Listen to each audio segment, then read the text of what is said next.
That's my breaking news sound effect. Welcome to the Opie Radio podcast. And I go right to Ron the waiter because right before I turn this on, Ron's like, give it to me right away. I got breaking news for everybody. So what do you got, Ron? Ron Babes. Oh, my God. That's the breaking news. Oh, my God. The blowing of the honkers, the breaking news. Nice. So here's the deal, because you were frustrated with me. Yeah. On Monday, you went, did you see the game? Yeah. Did you see the Baltimore Ravens Steelers game? I'm like, no, it was like that's the 8 o'clock Sunday night game. I'm fucking in bed, dude. I got to do a big time morning show. Yeah. You know what I mean? Where are you doing that? My God, I want to be part of that. I don't want to hurt your feelings. Some guy named Imus. Imus. Oh my God. Is he still alive? Is he alive? No, Imus left us many years ago there, Ron. All right, so what's the breaking news? So here's the deal. Steelers are in the playoffs. Aaron Rodgers, you got to give it to him. We talked about it Monday. So what's the breaking news? So by the way, that Jim Harbaugh was fucking fired because everyone already knows that. That's the breaking news. Oh my! That's not breaking. That happened yesterday. When? Oh my God! Right. How many milligrams are you on this morning? Because that's not breaking news. Wait a minute. Yeah. By the way, it was an amazing fucking game. All the marbles on the line. Winner wins the division. I get it. Right. The Ravens, with 2 seconds left, miss a chip shot. Mm-hmm. Did you see the video I sent you? With the holy water. There's literally a priest before the game in the same end zone. Okay, with the fucking holy water. Now that's worth playing, Ron. But now I got to find it really fast. Ron, it's one of the recent videos I sent you. Well, let me find this because at least you're not trashing anybody. This is a fun video. So this is why a lot of people think this is why the Steelers pulled it out. And the Ravens missed a chip shot to win the fucking game. And now Jim Harbaugh, after 18 years, is out in Baltimore. He's going to be the next coach of the Browns. The Browns are going to grab him in a second. Dude, that guy's going to – yeah. What? I'm going to say a guy like John Harbaugh, there's already a dozen teams lining up to get this guy. Well, who's John Harbaugh? Does he is he like one of the Peyton brothers that you don't know about? John Harbaugh. All right, here we go. Here's the priest and what he did. This is what he did before the Steelers game, and everyone's saying this is why we won, bitches. No, this is why Aaron Rodgers is in the NFL playoffs. People truly believe this, and the guy's name is weird too. Yeah, wide right, and they're saying because the priest blessed the end zone before the big game. No, but I wish we could show that video better with the volume up. But if you watch the video, I played it with the volume up. We got the latest technology. We got my phone right up against the camera. You don't even have an assistant. I thought we had Richard. Didn't you tell me we got an assistant named Richard? Yeah, we have an imaginary friend. Yeah, Richard, who that's your imaginary friend. I'm not doing a million milligrams of gummies every day. You got the imaginary friends. Anyway, I love your breaking news, Ron. Thank you for that. Even though it's the news is about 16 hours old. Wait, hold on. If you watch the video, the priest we did is when he's blessing it. Yeah, the ball went wide right by inches. Yeah, and that's where he's at the end zone, and he's doing the holy water in the same direction the ball missed. So, hey, maybe there's something with this Christianity thing. I don't know. No, there's no, especially in sports. I'll tell you why. Oh my God, God's a Steelers fan. You don't think the other team was praying to their Lord and Savior Jesus Christ before that game? So that's why that stuff is boost. So you're trying to tell me that Jesus loves the Steelers more than the Ravens? Yes. And I'm going to tell you why. Because Baltimore, Maryland is just, it's so run down. He's very upset with Baltimore. Yeah. All right. Fair enough. Well, that's a good reason to root against Baltimore. Hey, I want to start. You started with your breaking news, which was just amazing. What's going to be your next breaking news story? That we invaded Venezuela and we grabbed the president? Right, babes. Dude, he's turned into like a he's now Venezuela. Yeah. He is 100% said Cuba is collapsing as we speak. We're going to go in there and rescue them. Yep. The president of Colombia is a sick man. We're going to fix him. Right. And we 100% need Iceland for national security. It's not, and 100%. We're going to take it by any means possible. Ron, it's not 100% because you said Iceland. They want Greenland. They want the one with the snow. They want the one with the snow. Greenland is the one with the snow. Iceland is the one with the green. You get it? Yeah, I know. It's all right. A little world geography for you. Listen to me. I want to go back to yesterday slightly without pissing off everybody, Ron. Oh my God! Yesterday's episode of the Opie Radio podcast did some numbers thanks to Ron the Waiter pissing off everybody. The look of Jim Norton's face when the crumbs were coming down. All right. That's a meme. All right. We had fun with the Jim Norton sandwich video. Let's be honest. We had fun with it. I hope Jim Norton understands we were just trying to have a little fun with your little Jersey Mike, baby. But that episode's doing very well. And this is a good place to tell people if you want to support this mediocrity. I don't even know that word. I don't live in mediocrity, bro. Ron, I live in fucking brilliance, bro. You can fucking stay middle of the road, and I'll see you later. I'm going high, baby. No, obviously, I don't believe in it either because I don't even know how to say the word. There you go. Exactly. So, to support this lovely show of ours, we need you. We need you. We beg you. And actually, this rap is working because the numbers are going like this. They're going like this, Rod. They're going like this. They're slowly going up the hill. All right. So just like inflation. If you want to support the show, you gotta listen to a few of these on your favorite podcast app. Subscribe to Opie Radio. All right, but yesterday, let me get this, Ron. Let me grab it. Let me grab it. Tag me. I'm in the ring. You're hanging out on the side, holding on to the rope. Tag me. Oh, ding. Thank you. So yesterday, we did play the Jim Norton sandwich video, and we had a good laugh. And I said in there, it was the hardest I ever laughed. And it's not true.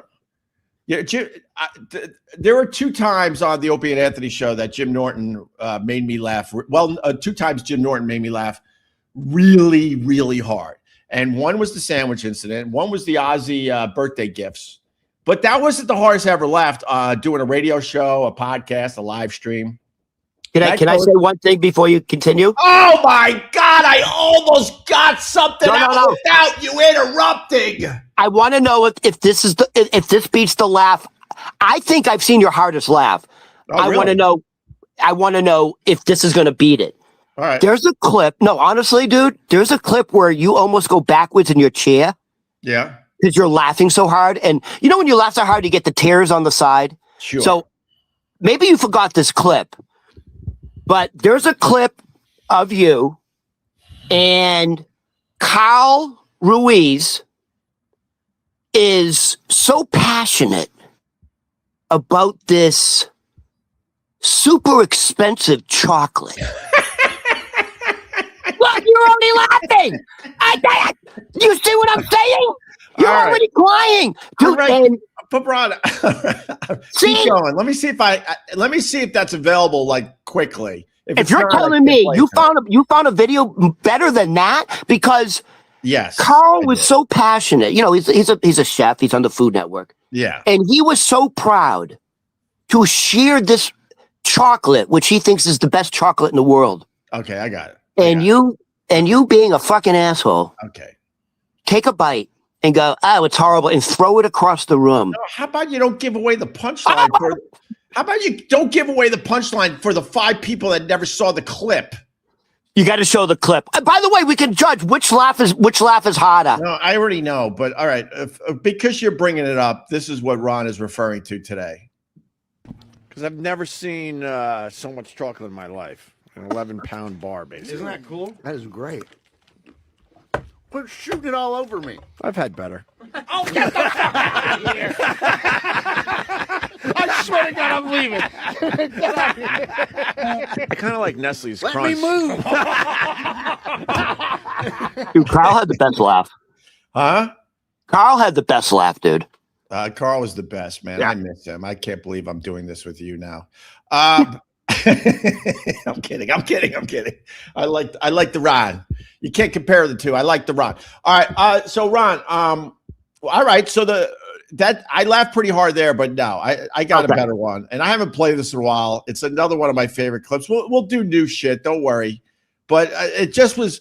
I was reminded of this yesterday when we were talking about laughing really, really hard. So the story goes, you know, Littlefoot. You've hung out with the Littlefoot there, Ron. Yeah.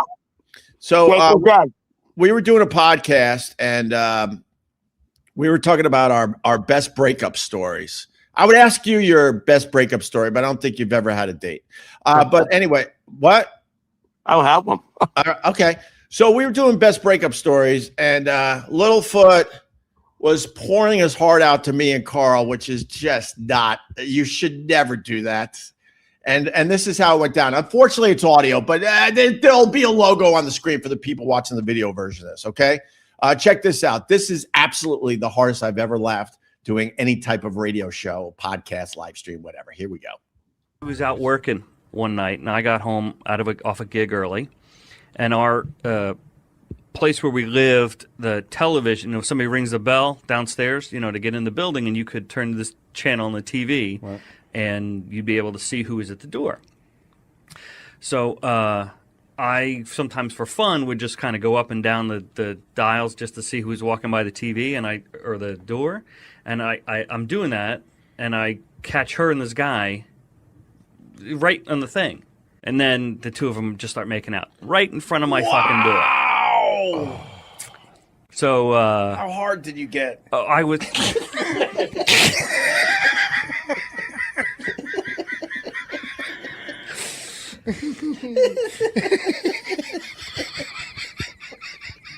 I walked right into that one.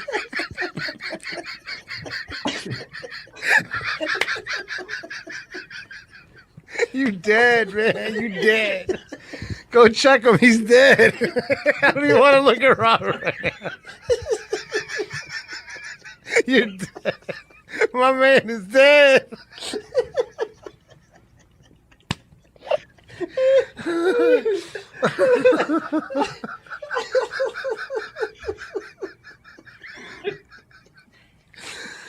And there they were. How hard you get? Boom, boom, boom, boom, boom, boom, boom, boom. Oh my God. All right, there you go. I was laughing so hard I took you off the show. Ron, that clip is edited. We laughed for another, I would say, close to 2 minutes. Just to clarify, was that his girlfriend or was that his date? Oh my God, you don't even know the basics of what I played? No, I do, but yeah, I get it. He's outside. He sees them making out. I get it. How is it that you're insanely well read? Anything I bring up on this show, you know something about it. Yeah. But you have the worst ADHD I've ever experienced. How do you not know the setup that he was talking about his girl? Yes. Oh, okay. Here's my prejudice. Yeah. I've never known Robert. Yeah. Since I've known Robert, I've never known him to have a girl. So I don't think of him ever having a girl. I just thought he was looking at other girls, whacking it. Watching girls. Well, I want to thank you, Ron. That was going to be my big bit on the show today, and it just sits there like a wet fart because you weren't paying attention to the setup. I was. All right. But fair enough. Anyway, how are you, Ronnie Babes? Listen, I get it. You were laughing so hard you couldn't even talk. I get it. You were. Are you just jealous that I was laughing with somebody else? Is that what's going on here? Don't worry, Ron. He's not with us anymore. Laughter's a form of cheating. He's not with us anymore. You don't have to be jealous, Ron. He's not coming back, okay? Hey, let me ask you a quick question. Yeah. What's worse? Your wife having, in general, what's worse? Your wife having intercourse, just a one-night affair, or your wife having an emotional relationship with another man where they laugh all the time? What's worse for you? What are you talking about? Of course, if the wife was having a thing, man. An emotional thing. Yeah, of course. Yeah, all right. All right. Can I let me get Mike on the screen. Anthony owns you. Okay, Mike. Thank you. I put you on the big screen. Now what happens? Okay. Thank you. Thanks for your fun from Mike this morning. Anthony, I didn't realize Anthony owned me, Ron. Oh my God, that's not good. So what's going on in your world, Ron? Because I got another thing. If you want me to go again here, no, go back no, and forth, no, no. We have to. No, I've been crushing it this morning. How about we keep going with the momentum? I got another great story. Go ahead. I'm just going to sit back and let you do all the heavy lifting. Go ahead. Oh, well, geez. Thank you. No, go ahead, Ron. I'm joking. No, go. What do you got? I actually don't have anything else. I know. You were lying to me. You challenged me? All right. I do have a quick one. This is an update on one of my favorite stories of all time. For real. Yeah, you know what? I'll just play the news story, okay? But I have an update at the end of this. This is one of the greatest news stories in recent memory. I think this story started in 2020, sorry. 6 years later, there's an outcome. But here's the original news story. This is Tamisha Beauchamp. Her case drew national attention back in 2020. She was declared dead, put in a body bag, and taken to a funeral home. But the problem was Tamisha. Okay, Ron, I want to start by saying this. Did you hear the setup there? I want to make sure you're paying attention to this. Yeah, it happens sometimes. They thought she was dead. So they put her in a body bag. Yeah. My first thought looking at the picture, I mean, come on. I understand why they might think that. That's all I'm going to say, okay? All right, let's continue with the story. Was very much alive when the funeral home workers opened that body bag. And now 5 years later, her family is still left waiting for answers. Erica Lattimore still can't believe it happened to her family. To hear someone say your child is deceased, to later hearing she's not. That's devastating to a family. August 23rd, 2020, paramedics with the Southfield Fire Department pronounced Tamisha Beauchamp dead at her home. Later at the funeral home, workers discovered it was a big mistake and called 911. I've been doing this like 32 years. I've never had a situation like this. Tamisha, who lived with cerebral palsy, was still alive. She was taken to a hospital and passed away weeks later on October 18th. She couldn't speak for herself. She laid in a body bag alive and couldn't even tell nobody. Oh, could you imagine, Ron? And Ron, I know you're in a tough spot financially, and we're trying to work through it. As soon as this podcast takes off, oh my God, are you going to be rich, Ron? You're going to be so goddamn rich. But in the meantime, maybe we pull one of these off because the family got a settlement yesterday. After they this is what's so funny about the is this the update? A settlement finally. What are you doing? You all right? What part of I got an update at the end of the story? Yeah, I'm just repeating what you're saying because sometimes you mumble. All right. Yes, there's an update. This is what's amazing. So you got a loved one. They think she's dead. They put her in a body bag at the funeral home. They realize she's still breathing. Oh my God. Don't you think that would be a quick lawsuit? Hey, dummies. Hey, she wasn't dead. It took 6 years, Rod. 6 fucking years. This is why you can't count on the courts for nothing in this life. 6 years later, the family got ready for this. $3.20. Oh, fuck you. I don't but bullshit. That's the settlement. $3.20. Not bad, right? I think you need to move a decimal point. All right, then it was 3,200. Not bad, right? 320,000. Move another decimal point. $3.2 million. The family got 6 years later. Yeah. $3.2 million. Cerebral palsy pays off. Cerebral palsy is hell on earth. I get it, but for the family have to had to wait 6 years to get a settlement. That's insane. Just as we talked about this years ago. Yeah. it was such a thing of back in like, Victorian times, the dark ages really in Europe. Yeah. People who they thought were dead actually weren't dead. So there would be bells attached when you were first buried. There would be a rope attached to inside the coffin and a bell outside. So you could ring the bell saying, "No, I'm not dead." It was that common. And there would be cemetery night graveyard shifts. Yeah. And there would be people at night waiting to listen to hear the bell. It was that common. I think they proved that to be BS. If someone could you know what? Let's ask our producer. Yeah, Richard. but they didn't have modern medicine, dude. They didn't have stethoscopes. They didn't have EKGs. Ron, follow the logic though. You're a smart man. How would that be possible? Let's say they bury you alive, right? In a coffin, thinking you're dead. 6 feet underground. Yeah. You don't have enough fucking air to survive that to start ringing a goddamn bell. So I think it's kind of.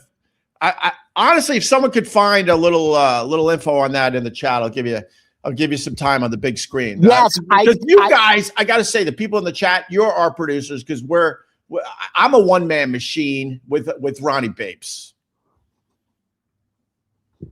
But I think it's like the first 48 hours or the first 24 hours. That was the thing. Yeah, obviously after 2 weeks. Well, so far John Quartz is with you, and I love the John Quartz down there in Philly.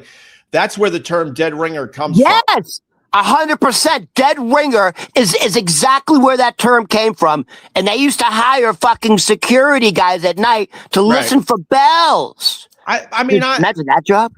But I'm doubtful because I don't know how you survive underground 6 feet under in a coffin. I don't understand how you would have enough air. For 24 hours is enough here. 24 hours? Sure. But by the way, can you imagine having that job? There's no electricity back then. Dude, it's pitch dark. The only light is the fucking flame you have, the lantern. Right. And then you hear ding, ding, ding, ding. You're like, what the fuck? Jeez. That's a crazy job. Right. I would run away. All right. Listen, run away. Yeah, go ahead. I want to make sure there's two things I'm going to get to now because it's my turn. Now watch the numbers go up. No, Ron, you're not going to beat my stellar performance, but you could try. Oh, can we do proper justice? Can we give our proper respects? Sure. To truly an American institution? Like, what's it called when something changes culture? You know what I mean? There's a term for it, right? A phenomenon. Sure, cultural phenomenon. Yes. I don't know. So, OP. Yeah. On August 1st, 1981, MTV came into the consciousness of America, and it did change the way people talked. It changed the way people dressed. It changed art, style, culture. MTV had a massive impact on that. If you're a bit older watching this, you don't even have to say no more, man. When MTV hit, it changed culture. It was everything. We would sit in front of that fucking TV, and then you realized right away that MTV didn't have a lot of videos. They didn't have a lot of videos at first, but boy did they grow in popularity. By God, we were the MTV generation for sure, man. Opie, can I just say this so in case people don't know what we're talking about? Yeah.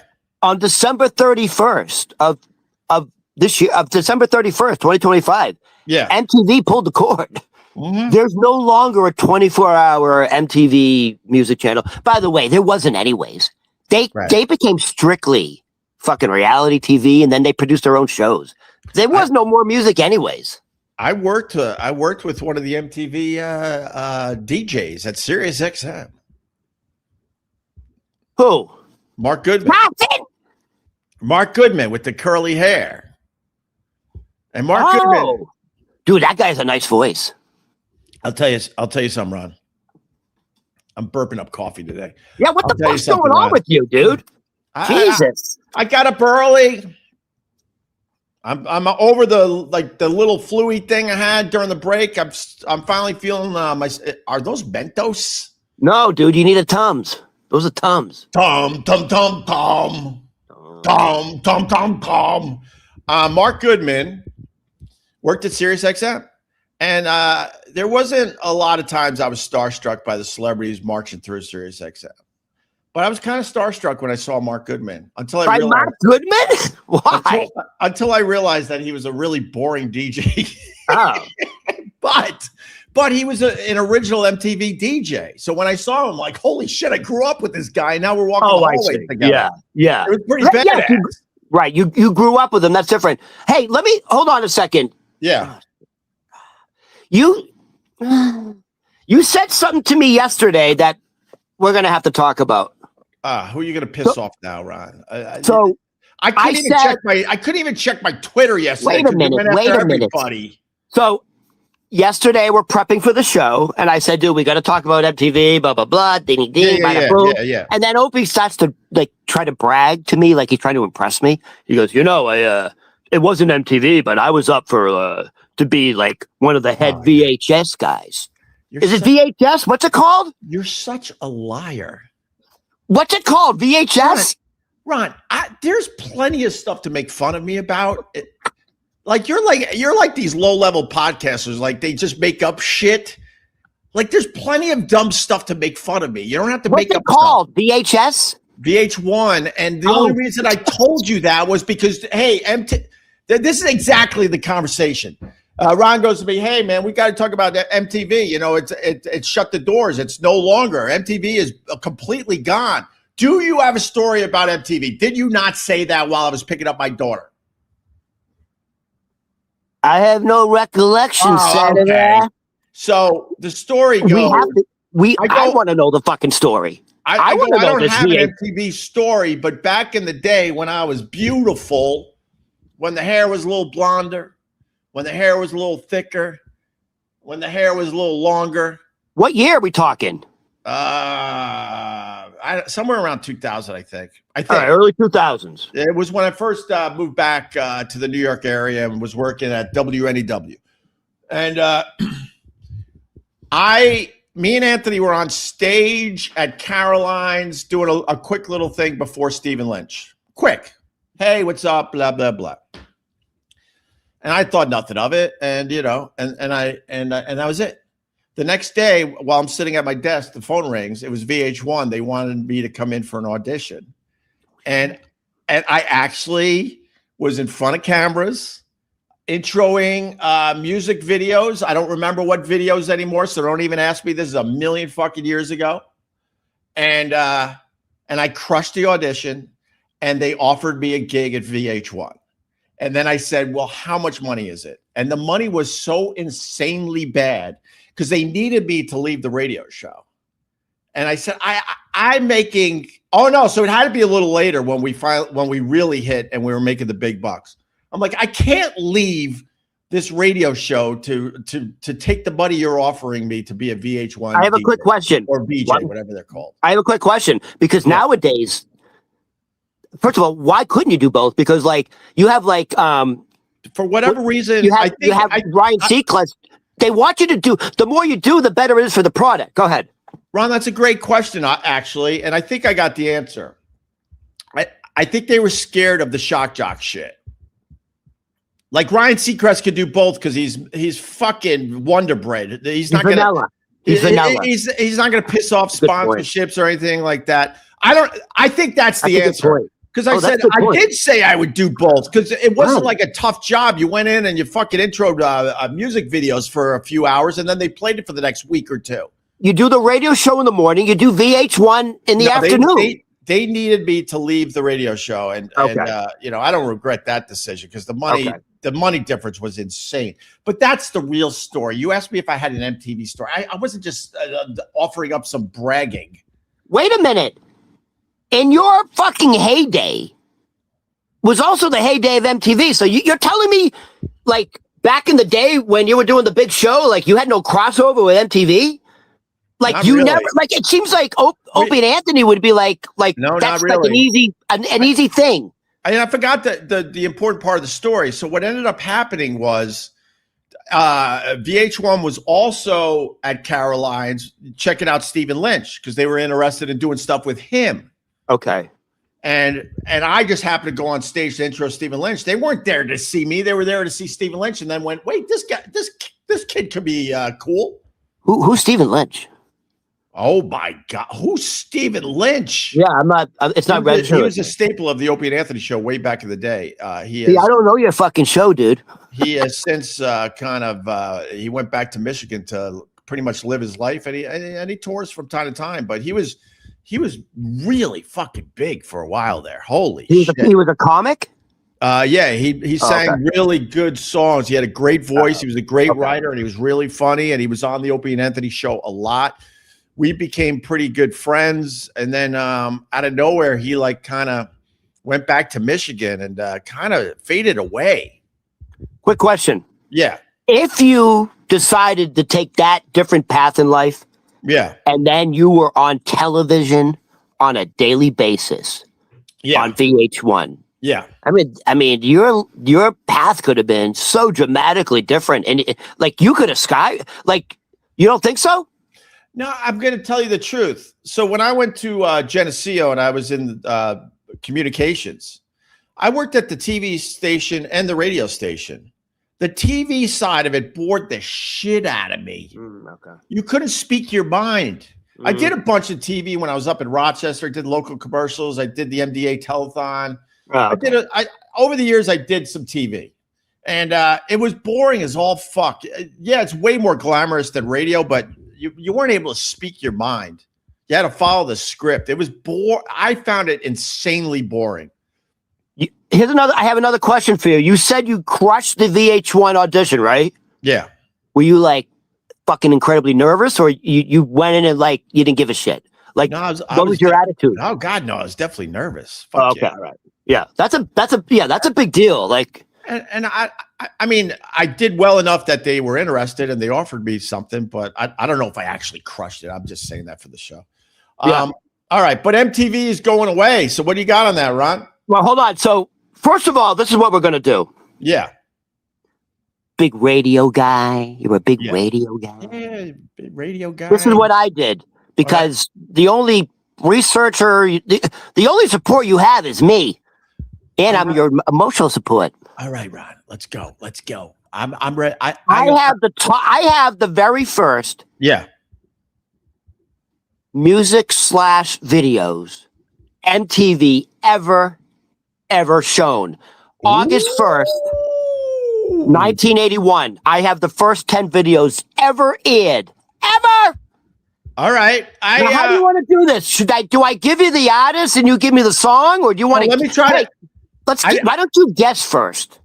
I didn't. I did not cheat. Years ago, I knew this list. No, let me try to come up with. Is this the first hour on MTV ever?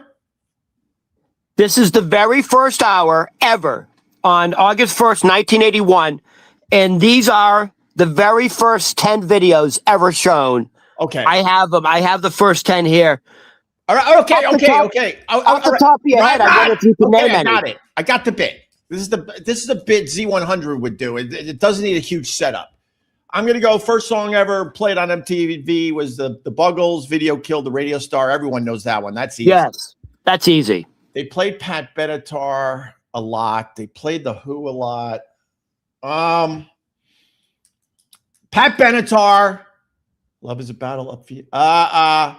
Okay, I'll tell you. Oh, you better run. You better run by Pat Benatar.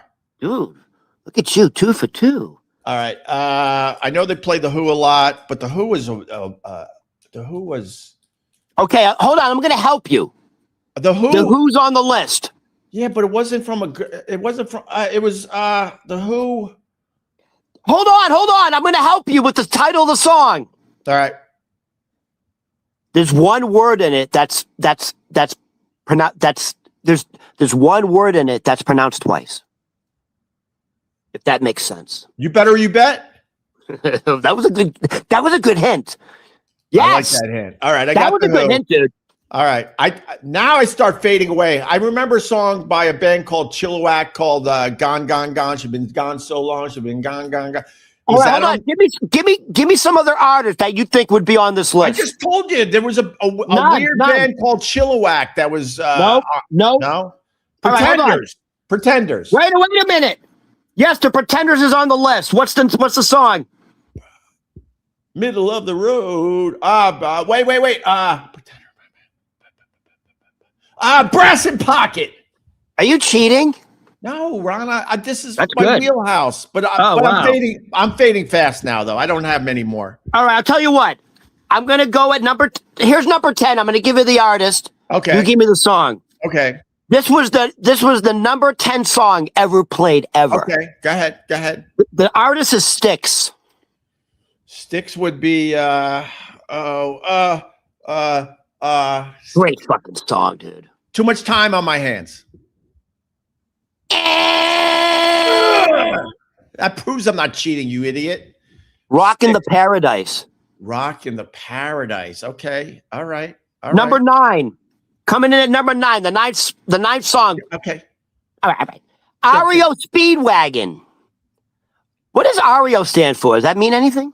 Yeah, I think it was a car or something. REO Speedwagon. You take it on the run, baby. Nice. Yeah. Oh, what's the title of that song? That's the title of the song. Take it. All right. Yeah, Take It on the Run. Dude, Take It on the Run is Take It on the Run. You know what's so cool about what we're doing right now? I haven't thought of that song in a million years, but as soon as you said REO Speedwagon, I'm like, holy shit, I remember that song. Take it on the run, baby. All right, keep going. Can I say one thing before we continue? Yeah. You mentioned earlier when MTV first came out that like they didn't have that many videos to show. You know what I mean? Yeah. Home Sweet Home by Motley Crue must have played every 30 minutes. Yeah, but it was such a good video. Yeah, but that was later on MTV. I know, but it literally played every 30 minutes. But yeah, I get it. When did MTV start? Like 1980, 81? 81. 81. Okay. Yeah, no, Home Sweet Home came around a little later on. All right, keep going. Coming in at number 8. I love his music, but he's like he turned into a psycho with the politics. Okay. Todd Rundgren. I mean, I would have to go with Bang on the Drum because I don't know many Todd Rundgren songs. No. Todd Rundgren. Can we still be friends? No, there's 2 words. There's 2 words to the title of the song. I'll give you the last word. Go. Heels. Heels? What's the first word? Todd Rundgren with a song Blank Heels? Blank Heels. That's it. That's the number 8 song. I'm done. No clue. Time Heals. No, I don't know the song. Literally don't. And that was on MTV in the first hour? Yeah. All right. Time Heals by Todd Rundgren. Well, do you know why some of these songs are just shit? Because a lot of the record companies, I know the history of MTV, they didn't believe in videos.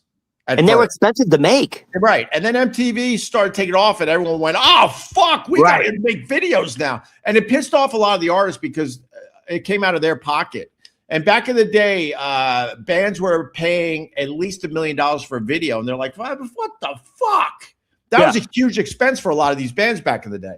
MTV is absolutely responsible for resurrecting Aerosmith's career because they did a duet with Run DMC. And it literally put Aerosmith back in the stratosphere of stardom. Well, that was more like 85, 86 for that song. Okay, go ahead. What else we got? So number 7 was the Pretenders. We got that one. Okay. Number 6, Cliff Richard. Oh, Cliff Richard. I don't even know who that is. It was a one hit. I think they played on Yacht Rock. Cliff Richards. I'm not going to get this. Give me a word. Okay. There's the word talk is in it. Talk. I'll tell you what, I'm going to give you, it's 4 words in the title. I'm going to give you the last 2 words. You give me the first 2. Okay. The last 2 words of the name of the song is Talk Anymore. Blank, blank, talk anymore. We don't talk anymore? Say it again? We don't talk anymore? Yeah, that's it. That was. Did you just guess? Of course. So do you know the song at all? If I heard it, I'd be like, "Oh, this song." Okay. If you want to know the truth, but so number 5. All right. I have no idea who the fuck this is. Go ahead. PhD. No idea. What's the song? Literally, have no idea. The song sounds familiar. Go ahead. Little Susie's on the Up. Little Susie's on the Up. I remember that song. For So real, you I know remember it. that song, but I would never guess that it was done by. You know how it goes?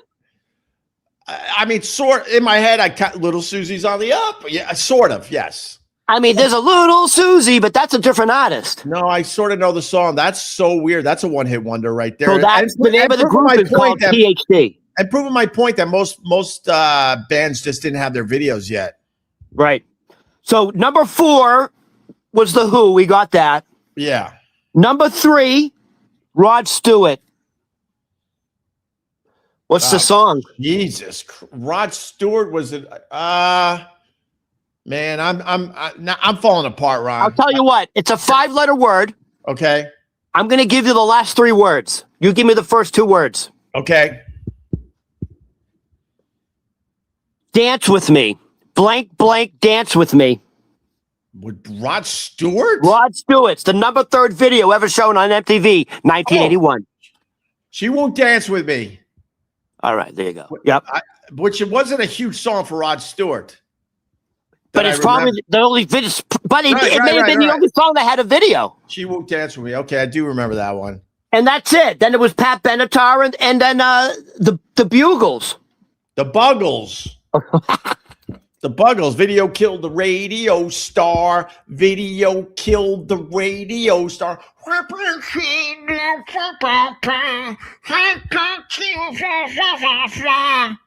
right, listen. We've been trying to do this for 2 days. By the way, Scott Watson, who is upset. Scott Watson picks me up every time we go to get parts, and he's fully armed and he watches my back.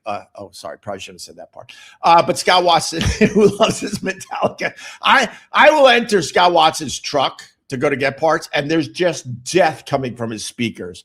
Death. But every once in a while, I recognize the songs, and he wants to say today that One from Metallica is the greatest video ever. One. Opie, what music video? Because there were at times music videos that would come out on MTV and people go, "Whoa!" Yeah. Like, all right, you know what? Like, if you want to do like top 5 videos of all time, yeah, you got to throw Michael Jackson in there, don't you? Of course. Jesus, I mean, Thriller. Thriller. The whole it was like a movie. It was, and it was a big deal. It was a world premiere. They used to do the world premiere. Oh my God! So give me another video that was as. Oh my God, dude! I forgot. Dude, they used to do world premieres. Yeah. Holy shit! That would be a big deal. I got another one. Eat It. You would sit around and watch it. What do you got? I got Eat It by Weird Al Yankovic. Was a huge video for MTV. You know, you're laughing, but it was like his videos were huge. Honestly, I like Billy the Kid. Oh, all right. You know, we got older people in here. I like this. Drew, Hot for Teacher was a bomb. That was so good. That was a massive fucking video. But California Girls by David Lee Roth was one of the best MTV videos ever. And that was a little bit of a movie too. And then Billy the Kid, fuck yeah, Billy. And thanks for all the clicks over the years, Billy the Kid or Billy Kid 73. Sober by Tool. But that was much later on. But Sober by Tool was a great video. Oh, is that the one where it's like they're almost like animated puppets and it's all dark and shit? Dude, Tool got real fucking dark. Wasn't that the video where they're just pushing shit through pipes? Yeah, like a dystopian feeling. Yeah, Sledgehammer was way up there. Hell yeah, Sledgehammer. Oh, who's Sledgehammer? Oh, Peter Gabriel. Yeah. Oh, yeah. By the way, you're playing single A ball today, bro. You're not in the pros with this shit.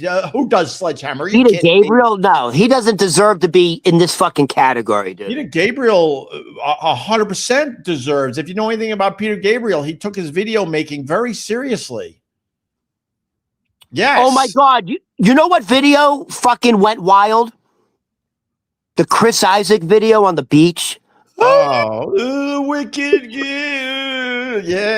Oh my God, that song played every 10 minutes. And it had that hot model in it. And then you got to go with Take On Me by Aha. Oh, wait a minute. Are we forgetting? Isn't there a video with like Whitesnake with the model on the Corvette and she's all soapy? Or is that the cover album? Tawny Katan or Tawny Katan, right? Yeah. Fucking yeah. All right. Well, that was fun, Ron. We're not going to do it all day, are we? We need to. All right. Land of Confusion was good. Yeah, Billy is telling us about the sober videos. Claymation, 100%. Very good. Thank you, bro. Yes, Claymation. Yeah. And you know who else used to have like the big world premiere like music? Madonna used to Madonna, Cher. They used to big elaborate fucking videos. Oh yeah. Hey, I just wanted Mike Long, who I love. Another. We got to acknowledge the people that support this every day, not the fucking idiots that just want to hate watch this shit. Go hate watch something else. We're doing it, the idiots. Did I ever tell you my REO Speedwagon story? No. So I'm doing radio in Buffalo, New York. I'm the overnight guy. I'm starting to help with the morning show with the Bear Man. But my gig was overnights. And so I got the shitty gigs. Like you had to do a lot of stuff off air. And REO Speedwagon was coming to, I believe, Darien Lake, which is a huge venue between Rochester and Buffalo.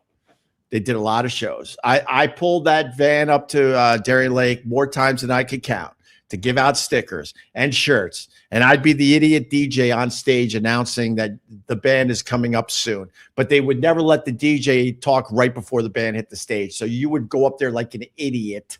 Say, hey, I'm Opie from WCMF. Because a lot of times I know that guy that called you like, get the fuck off!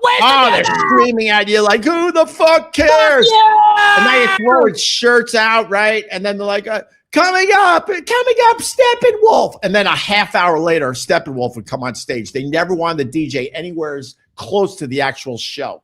It was embarrassing. But anyway, now I'm working in Buffalo. REO Speedwagon's coming to Darien Lake. And they came to me and they're like, okay, would you like to ride the roller coaster with REO Speedwagon? This was the big promotion. You get to ride a roller coaster with REO Speedwagon. Yeah, hello. And then, then they would waste 2 weeks of the fucking radio time. Hey, coming up, your chance to ride the roller coaster with REO Speedwagon, right? I'm like, fuck yeah, man. I kind of like a few of their songs back in the day. Riding the Storm Out is one of the greatest fucking live rock songs ever recorded. Long story short, as I tell this story, it wasn't who was the lead singer of REO Speedwagon? I forgot at this point. Okay. Dude, I literally rode the roller coaster. It was me. It was 4 sad listeners. And it was the drummer and the bass player of REO Speedwagon.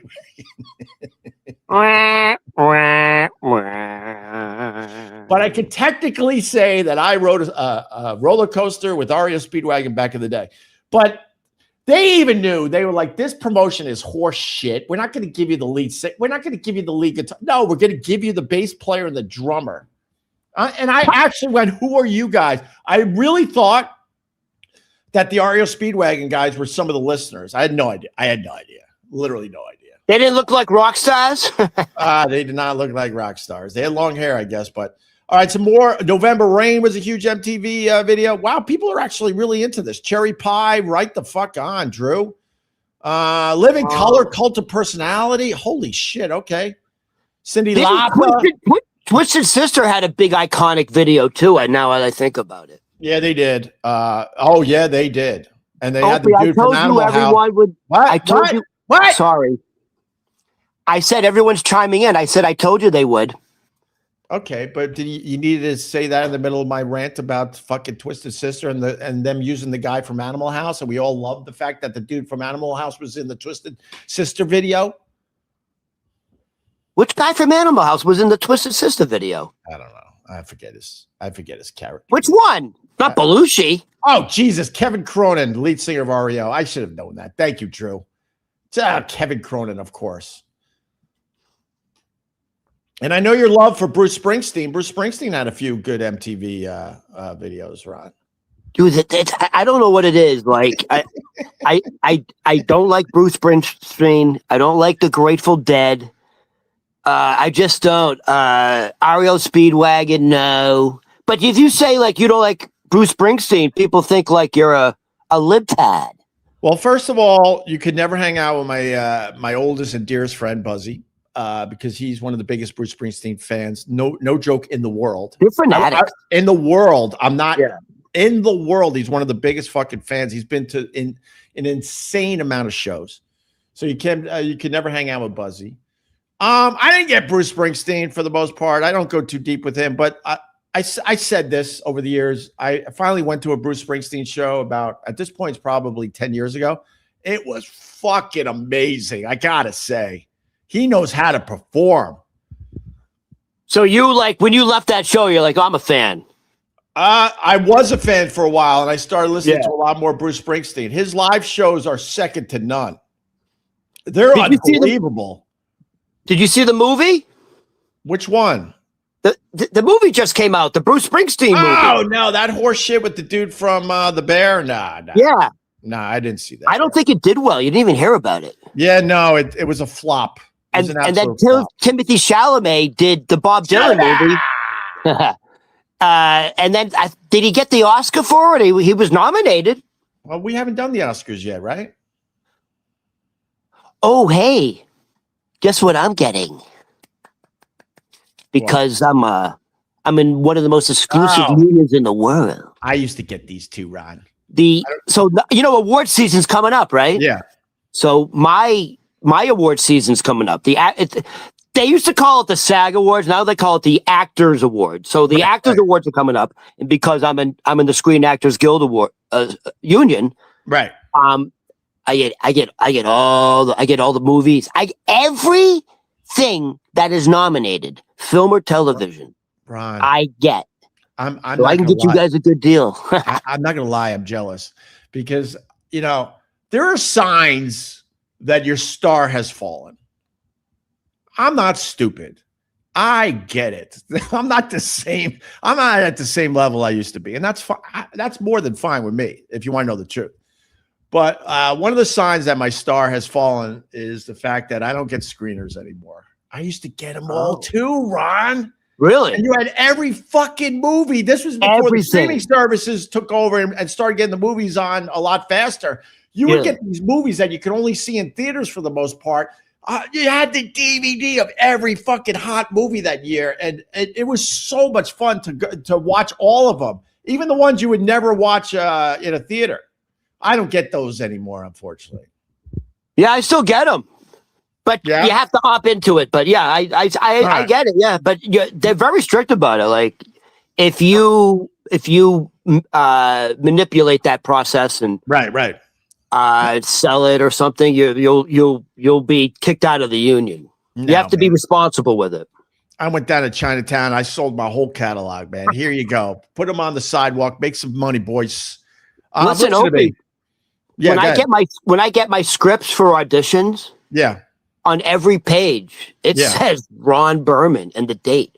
Yeah, because everything is very highly confidential. You have to sign confidentiality agreements. Yeah, so in case you, what do you want to say?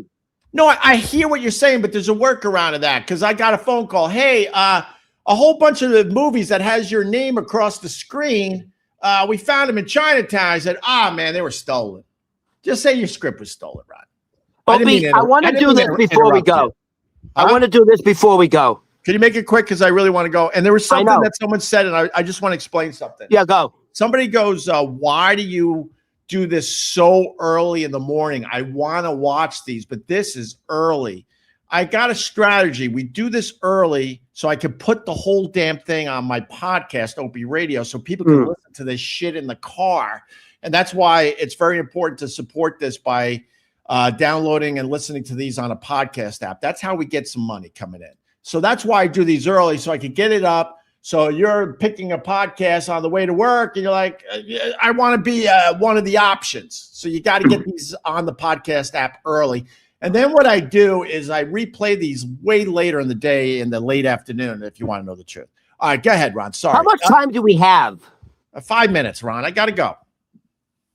You want to save the Billboard rock track, the top Billboard rock track charts from late December to 1982. You want to do that? Or you want to do that Friday? Yeah, let's do that Friday. That's going to take some time. If you got something quick, Ron, because I do have something quick, but what we're going to do on Friday? No, don't worry about it. They'll know.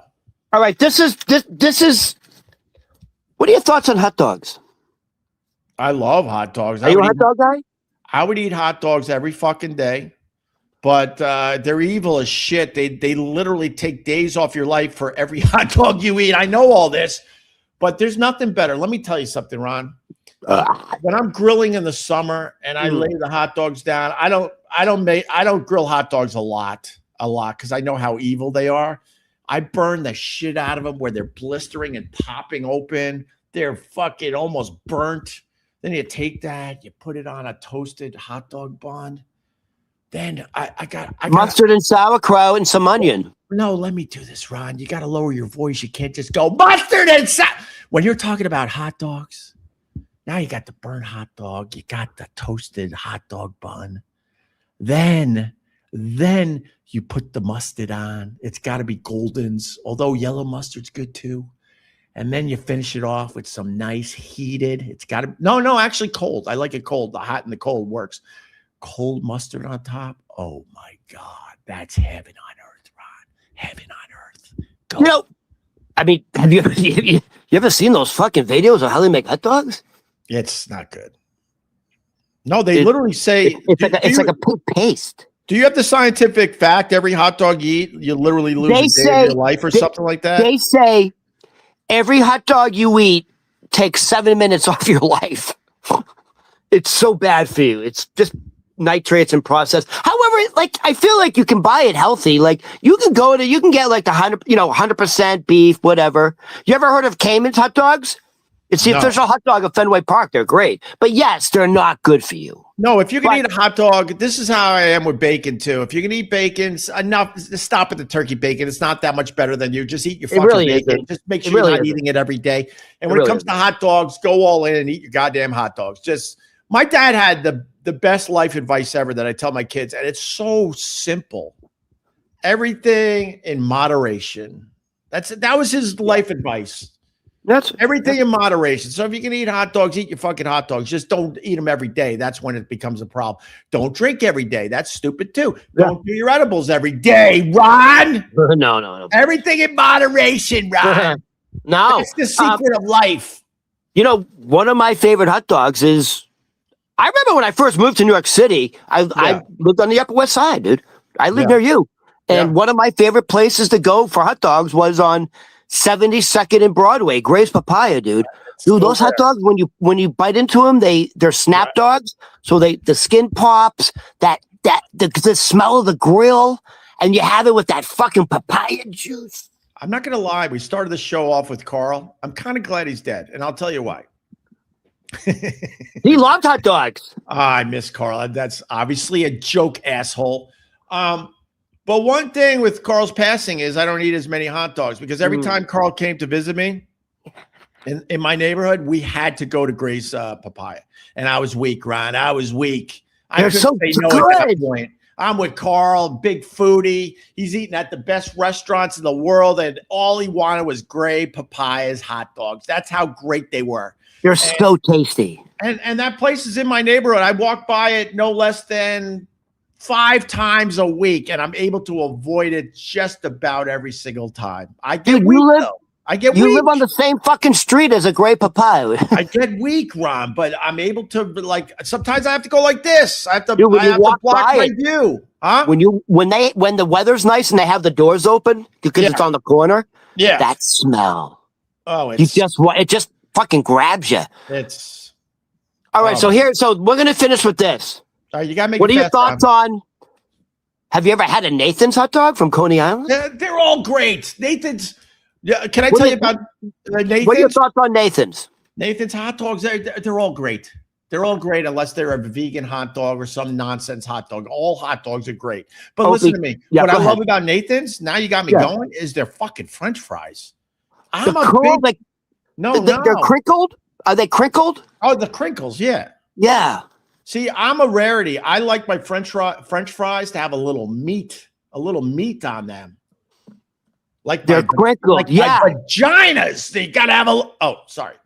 I like my French fries. There's like real potato inside. Yeah, they're good. They're good. When you get those crispy fries from McDonald's and there's no hint of meat, I'm not a fan. If you want to know the truth. All right, so we're gonna end with this. Yes. We're gonna turn into PBS NPR for a second because there's no more. They lost their funding. You heard about that? I did. Ron. PBS and NPR are going dark. Yeah, but you're going to lose my attention because now I'm watching the clock because I need to get this on a podcast. All right, listen. I'll make it fast. Here's the history. Here's the history of Nathan's hot dog in Coney Island. Oh, I like this. All right. So that's how we're ending it. Okay, go, Ron. I'm sorry. In 1916, Nathan, by the way, this is his last name, Nathan Handworker. So in 1916, Nathan Handworker opened up a hot dog stand at Coney Island. Right. But here's the problem. Yeah. People didn't, at that time, people didn't trust cheap meat. People didn't trust cheap meat back then. They thought it was unhealthy and safe to consume. Like, if you're selling cheap meat, it must be bad. So this is how brilliant Nathan Handworker was. Okay. This is how clever he was. He hired a group of men in white coats to eat his hot dogs in public. Customers assumed they were doctors, figuring the meat must be safe to consume, and started lining up to eat it. And that was the incarnation of Nathan's hot dogs. He went out and he purchased 20 white coats and handed them to men, told them to put them on, and he would give them a free hot dog. They eat it, stand around, walk around, and dude, the ingenuity. That's the ingenuity, because back then, 1916, if you're selling meat for cheap, did we even have refrigeration back then? I don't even know. We had big blocks of ice, I think. Okay, right. That's why it's called an ice box, right? Dude, that is one of the most brilliant business moves I've ever heard of. I agree with you, Ron, but then I go, my brain works very differently. Then I think to myself, God, how stupid were people in 1916 that they're all of a sudden they think a whole bunch of doctors are just hanging out outside. By the way, and it's like, and someone should have said, there's no hospital around here. right. There isn't. Yeah, I like that. So there you go. There's the history of Nathan Handworker. Bro, I never heard that one before. Thank you. Genius, bro. That's fucking genius. All right, listen, I want to go. I want to get this on a podcast app. And someone said in the chat, we could just listen to this in our car on YouTube. I know, but if you like what we're doing and you want more of this. And we're grateful for it. We're very grateful for our regulars. If you want to support the show, people are like, what can I do to help? What can I do to grow the number? There's two things, and it costs you nothing. You hit the like every morning, please. That helps get this in front of more people. And the other thing is, if you listen, I know you can listen to this on YouTube. I'm not stupid. I know how the world works, but we get nothing for that. We get pennies for this being on YouTube. We make decent money if you download episodes and listen on a podcast app. So that's I can promise you this right now. Yeah, we're not like that fucking lunatic alien nut Joe Rogan. What do you who's fucking dialing it in? Dude, the guy literally is like just leaning back, just fucking saying whatever. He's talking more to his AI thing than to the fucking guest. We're working hard for the people, and we're grateful for it. Show the love. Show the love. Ron, we almost went a whole fucking show without you trashing somebody. You know that the Joe Rogan people want to like us. You got to give.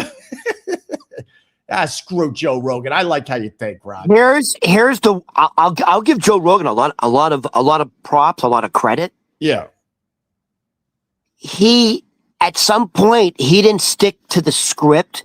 He stopped drinking the Kool-Aid, and he's essentially said, "Yeah, I think Trump's gone mad."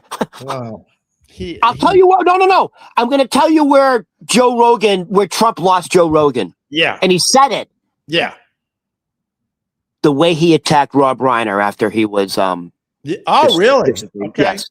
Joe Rogan said on there, he goes, "That's okay." He goes, "That's just too much for me." He goes, That's just that we should not be hearing that from our leader. That is way beyond crossing the line. And that's where Joe Rogan started stepping back from Donald Trump. All right. And started focusing on little green men. Yeah, there you go. All right, Ron, I got to go. Ron Berman Comedy on all the socials. This is fun. I like doing these with Ron. Tell people what's going on this afternoon. Oh, sure. No problem. This afternoon,